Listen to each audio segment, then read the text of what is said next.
নতুন বাংলাদেশে এবার শুধু বাংলা ইংরেজি নয়, স্কুলেই আরবি শিখবে শিক্ষার্থীরা। অভূতপূর্ব এই পরিবর্তনের অনুমোদনও হয়ে গেছে বলে জানানো হয় সংবাদ মাধ্যমে।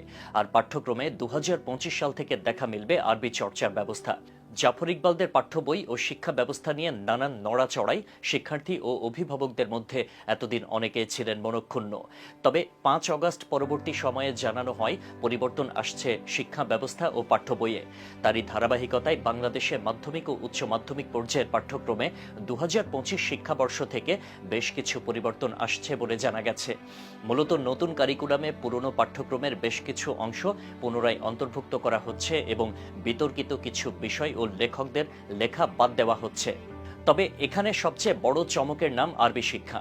নতুন করে আরবি ভাষাকে মাধ্যমিক পর্যায়ে একটি অতিরিক্ত বিষয় হিসেবে যুক্ত করা হচ্ছে এবং কিছু গল্প প্রবন্ধ বাদ দেওয়া ও নতুন রচনা যুক্ত করার সিদ্ধান্ত নেওয়া